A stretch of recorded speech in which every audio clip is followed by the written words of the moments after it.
Le roi Salomon dit quelque chose qui m'a toujours marqué. Il dit que il a constaté quelque chose. Suivez bien. Il dit qu'il a constaté que la course, ceux qui gagnent la course, ce n'est généralement pas les plus rapides, les plus vaillants. Il a constaté que ceux qui réalisent de grandes choses, ce ne sont pas forcément les plus intelligents. Il a remarqué même que ce n'est pas toujours les plus intelligents, les plus sages qui ont les richesses. Il dit que lorsqu'il a observé, il a dit qu'il y a quelque chose qu'il a remarqué, qui fait la différence entre ceux qui réussissent et ceux qui ne réussissent pas. Il dit c'est bien plus que le talent, c'est bien plus que la sagesse, c'est bien plus que les diplômes, c'est bien plus que notre potentiel. Il dit que toutes ces personnes-là, à un moment donné, se sont retrouvées au bon endroit, au bon moment. Ça, c'est le roi Salomon. Et le grand rendez-vous, c'est quoi? Lorsqu'on parle de rendez-vous, on parle d'un moment particulier. Lorsque tu dis à quelqu'un, on se donne rendez-vous demain à 14 h, tu es en train d'identifier quoi? Un moment et une heure précise, n'est-ce pas? Où tu veux le rencontrer pour faire quelque chose de précis. Et lorsqu'on parle du grand rendez-vous, on parle de ces moments décisifs de la vie.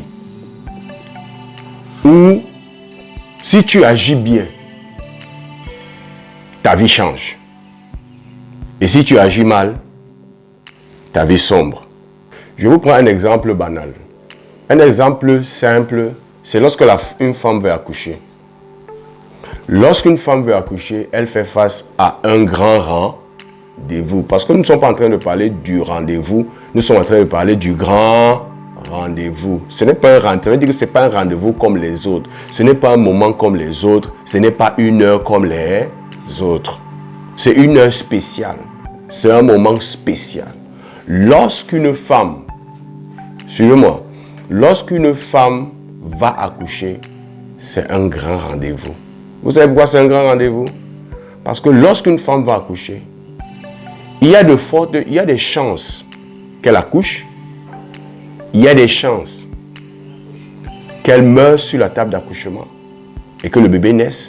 Il y a des chances qu'elle et le bébé meurent et il y a des chances qu'elle et le bébé vivent.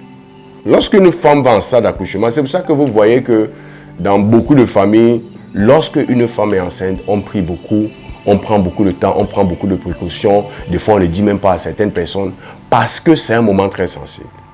Lorsqu'une femme va accoucher, même si elle est bien portante, lorsque le moment d'accoucher arrive, moi j'ai déjà suivi les histoires comme ça. Une femme bien portante, sa grossesse s'est bien déroulée, elle est partie pour accoucher, elle est décédée avec l'enfant. C'est un grand rang, parce que c'est un rendez-vous qui va changer, qui a le potentiel de changer ta vie. C'est une opportunité dans laquelle, si tu agis bien, ta vie change. Et c'est aussi une opportunité pendant laquelle, si tu agis mal, ta vie change. Ta vie sombre. Voilà. C'est ça le grand rendez-vous.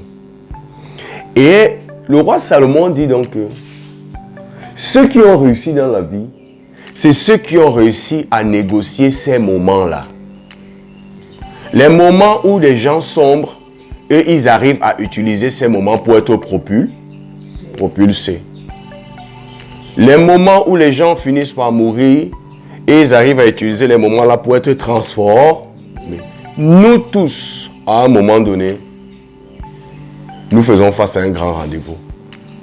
Le problème, c'est souvent qu'on ne reconnaît pas le grand rendez-vous. Des fois, on passe à côté parce qu'on ne se rend même pas compte que c'est un grand rendez-vous. Et l'opportunité nous passe sous les yeux.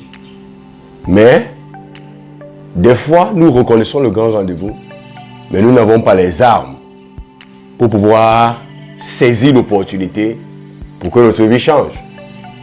D'accord? Je te prends un exemple. Si quelqu'un vient te voir maintenant et dit je cherche quelqu'un. S'il te plaît, trouve-moi quelqu'un, un bon programmeur qui peut me faire un logiciel comme Microsoft ou comme Adobe, qui peut me faire un logiciel, d'accord? Je veux que tu me le trouves. Si tu me le trouves dans les 10 à 15 minutes qui suivent là, je te donne 20 millions. Beaucoup d'entre vous, si on te dit ça, tu ne vas pas trouver la personne. Tu peux trouver la personne? Non. Tu peux trouver. L'opportunité s'est présentée à toi, n'est-ce pas? L'opportunité est venue vers toi, n'est-ce pas? Mais qu'est-ce qui s'est passé? Tu n'as pas les armes, tu n'as pas l'information, tu n'es pas équipé pour pouvoir saisir l'opportunité. Et c'est ce que le roi Salomon veut dire, c'est quoi? C'est qu'il ne suffit pas d'être boudoué. Il ne suffit pas d'être sage. Il ne suffit pas d'être intelligent. Il ne suffit pas d'être le plus rapide. Mais il ne suffit pas d'être le plus habile, comme il dit. Mais il faut que quand l'opportunité se présente, que tu sois prêt à la saisir. Et que tous ceux qui réussissent, tous ceux qui réalisent des choses extraordinaires, c'est ceux qui se sont préparés.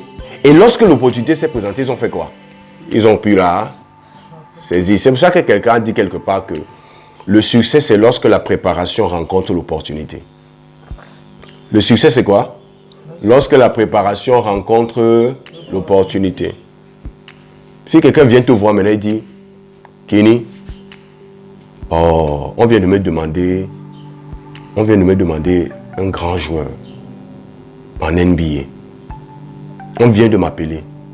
Ils ont besoin d'un bon joueur.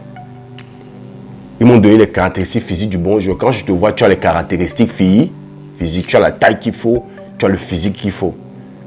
Et ils sont prêts à payer ce joueur 300, 600 millions l'année. Et il te dit, oh Kenny, si tu savais déjà très très bien jouer, c'est que c'est toi que j'allais proposer. Qu'est-ce qui s'est passé? Il y a l'opportunité, n'est-ce pas? Mais est-ce que tu es prêt? Tu n'es pas prêt. Tu as les caractéristiques physiques. Tu as le potentiel. Mais tu ne t'es pas préparé pour faire face à ce genre d'opportunité. Et c'est ça la vie, mes amis.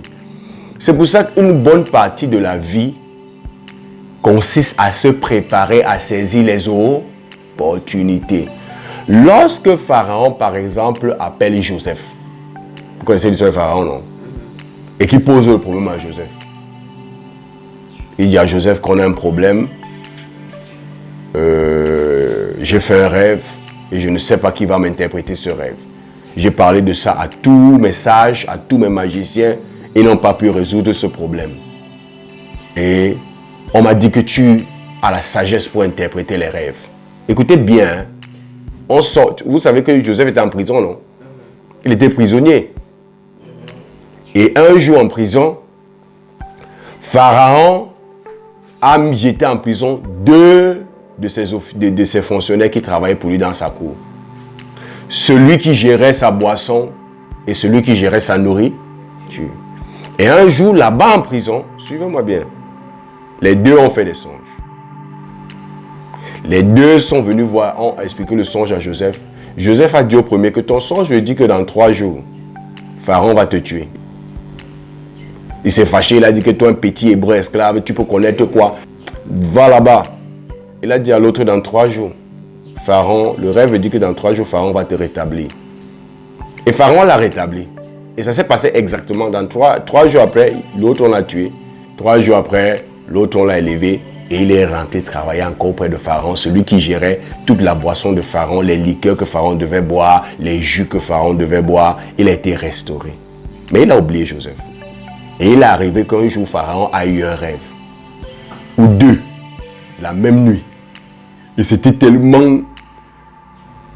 rêves qui avaient tellement l'air réel qu'il a senti que ces rêves ne sont pas de simples rêves. C'est sûr que ça a une signification. Vous entendez souvent, on parle des vaches maigres, non? Ça vient du rêve de Pharaon parce qu'il a rêvé qu'il y avait 7 vaches grasses. Et 7 vaches maigres sont sorties de l'eau et sont venues avaler toutes les 7 vaches grasses. Après, il a rêvé qu'il y avait 7 épis de maïs bien épais, bien dodus, avec les grosses graines de maïs. Et après, il y a eu 7 épis de maïs maigres qui sont venus et qui ont avalé les épis gras. Et il s'est réveillé. Il a senti dans son esprit que ce n'est pas un simple rêve. Et il a demandé à ces gens, dites-moi, qui peut interpréter ça? Qui peut m'aider? Qui peut m'aider? Qui peut m'aider? Personne n'a pu. Et c'est là donc que les chansons, ça veut dire que celui qui gérait la boisson de Pharaon, d'accord? Celui qui gérait la boisson de Pharaon dit que, ah, oh là là là là là là, vraiment que le Pharaon m'excuse. Je veux rappeler à Pharaon une mauvaise expérience. Vous vous souvenez quand vous étiez fâché de moi, Pharaon dit oui. Vous m'avez envoyé en prison, non? Pharaon dit oui. J'avais rencontré un enfant, un jeune hébreu là-bas. C'est un monsieur extraordinaire. J'avais fait un rêve.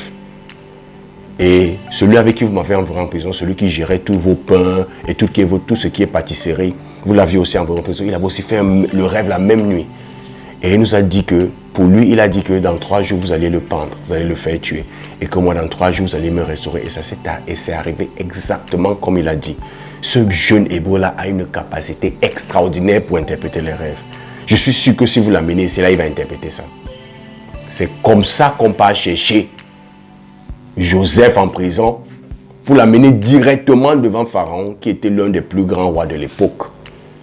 Et regardez, quand il arrive devant Pharaon, quand Pharaon lui donne le rêve, il ne tarde pas, il ne titube pas. Écoutez-moi bien. Pharaon lui explique le rêve, il dit que vraiment j'ai déjà tout expliqué à ces gens si personne n'arrive à résoudre ce problème. Même les plus grands magiciens, les gens qui se disent magiciens dans cette histoire, ils ne foutent rien, ils n'arrivent pas à me résoudre ce problème.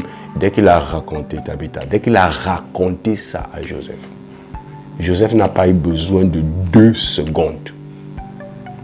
Joseph lui a donné exactement l'interprétation. Il lui a dit que les 7 vaches grasses, c'est 7 années d'abondance. Le pays sera prospère. L'économie sera au top. C'est-à-dire que le PIB et tout ça, le pouvoir d'achat, ça sera le top des tops. Le taux de croissance, ça sera le top. Mais il dit qu'après les 7 ans, il va venir 7 ans de crise. Et il y aura la famine dans tout le pays. Et il dit à Pharaon que ce soit les vaches grasses qui ont été avalées par les vaches maigres, ou les épis gras qui ont été avalés par les épis maigres, il dit à Pharaon que c'est le même rêve. Et il dit à Pharaon que tu as vu cette chose, cet état de fait 2 fois, parce que c'est une histoire arrêtée, ça va arriver. Pharaon dit waouh. Et il dit à Pharaon, je sais ce qu'il faut faire.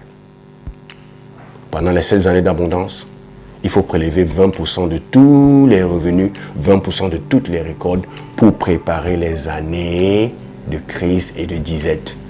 Il a donné un plan de réforme économique à Pharaon et Pharaon était étonné. C'est à cause de ça que séance tenante, Pharaon l'a élevé pour être le second dans le royaume. Pour lui dire que le plan de redressement économique que tu es en train de donner, il n'y a que toi qui peux l'implémenter. C'est comme ça que Joseph sort de prison. Pourquoi? Parce que quand l'opportunité s'est présentée, il était prêt. Vous comprenez ce que je suis en train de dire? L'opportunité, c'était quoi? Pharaon avait un problème. Et Pharaon l'a convoqué. Pharaon dit que voici le problème. Est-ce que tu peux le résoudre? Le gars était prêt. Il a résolu le problème. Et dès qu'il a résolu le problème, qu'est-ce qui s'est passé? Sa vie a complètement... C'est de ça donc que le roi Salomon dit que ce n'est pas une histoire de celui qui est intelligent.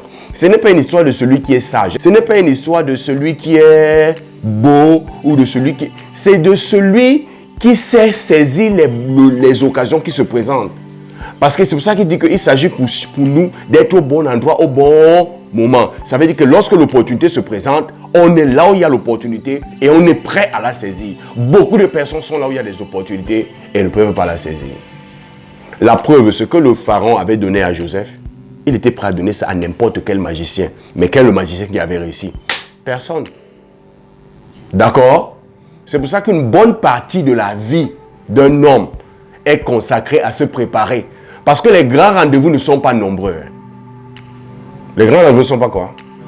Les grands rendez-vous ne sont pas nombreux. Les grands rendez-vous ne sont pas nombreux. Mais il faut savoir être prêt au bon moment. Ça me rappelle toujours l'histoire de Michael Jordan. Le gars, je crois que c'était l'un de ses derniers matchs. Le dernier match même, la dernière saison de Michael Jordan. Là, ils ont gagné leur 6e titre. Ils étaient en finale et c'était la dernière action. Il restait, je pense, 21 secondes. En tout cas, moins de 24 secondes, il restait. Le coach des Chicago Bulls de Michael Jordan a demandé le temps mort. Le temps mort. Et pendant donc qu'il donnait la tactique, généralement on sait que quand c'est le temps mort, c'est le dernier tir. Si lui qui tirait le dernier et marquait là, c'est lui qui avait gagné. On sait souvent que dans l'équipe là, c'est Jordan qui tire toujours. Mais ce jour-là, pendant que Phil Jackson, le coach, est en train de faire, de présenter la stratégie, Jordan dit au coach, je vais passer le ballon à Steve Kerr. Et il regarde Steve Kerr. Il dit que je sais. Je vais passer le ballon à Steve Kerr. Ça veut dire que quand on va faire la stratégie de jeu, au lieu que je prenne, je tire. Je vais amener tout le monde comme si je vais tirer. Quand tout le monde va venir vers moi, je passerai le ballon à Steve Kerr. Et il dit à Steve Kerr, je sais. Je sais que tu vas marquer. Pourquoi il disait ça? Parce que je t'ai vu te préparer pendant des années à tirer à 3 points et à 2 points. Je sais que tu es prêt. Et Steve Kerr lui a dit, je suis ton homme. Fais-moi confiance. C'était le tir du titre. Et exactement, on a fait la stratégie, on a envoyé le ballon à Michael Jordan. Il a pris le ballon, il a fait 2-3 moves, il est parti, il est monté comme s'il veut tirer. 2 personnes, 3 personnes sont venues, il a passé le ballon à Steve Kerr. Steve Kerr était seul. Tout le stade regardait Steve Kerr. Est-ce que tu vas faire comme Michael Jordan fait? Steve Kerr a pris le ballon, il a dégainé et c'est entré. Chicago Bulls a gagné. C'est comme ça que la renommée de Steve Kerr va dans le monde entier. Aujourd'hui, Steve Kerr, c'est lui le coach des Golden State Warriors qui ont de Steph Curry, qui ont des titres extraordinaires. Mais la renommée de Steve Kerr part de là. C'était une opportunité. Mais cette opportunité, il a pu la saisir parce qu'il a eu le temps de se préparer. C'est pour ça que le roi Salomon dit que ce n'est pas une histoire de dire que je suis intelligent, je suis beau, j'ai les diplômes, je suis ceci. Est-ce que quand l'opportunité se présente, tu as assez de capacité pour saisir l'opportunité? Parce que l'opportunité ne se présente souvent qu'en termes de problèmes. Et ces problèmes-là viennent soit pour te faire sombrer, soit si tu saisis bien la situation, ça fait quoi? Ça change ta condition. Si ce jour-là, Steve Kerr ratait, vous saviez ce qu'on avait dit? Oh, tout Chicago allait le vilipender, un faux joueur comme ça, il ne connaît rien, ça allait le mettre à terre. Mais il a saisi l'opportunité, il a utilisé la préparation qu'il avait faite depuis des années et il a résolu le problème qui était devant lui. C'est quoi? Il fallait mettre ce ballon dans le panier et donner le 6e titre aux Chicago Bulls parce que Michael Jordan voulait finir sa carrière avec un titre. Et c'est comme ça que sa vie a changé. C'est ça le grand rendez-vous. Il y a un pourcentage de malheur, d'échec, de mort. Il y a aussi un pourcentage de réussite. C'est pour ça qu'on appelle ça le grand rendez-vous. Et Salomon dit donc que quand vous voyez les gens changer là, ce n'est pas que Dieu les a préférés aux autres. C'est que lorsqu'ils se sont trouvés au bon moment, au bon endroit, ils étaient quoi? Ils étaient prêts à saisir l'opportunité. C'est pour ça que si quelqu'un vient te dire maintenant que oh, si tu avais tous les caractéristiques, on vient de me demander un jour en NBA, tu as raté parce que tu n'es pas prêt. Tu es vraiment au bon moment, au bon endroit. Le bon moment, c'est quoi? C'est qu'on vient d'appeler ce monsieur et on lui a demandé un joueur en NBA. Le bon endroit, c'est que tu es à l'endroit et tu le connais. Mais tu n'es pas prêt. Tu n'es pas. Parce que tu n'as pas les capacités qu'on demande.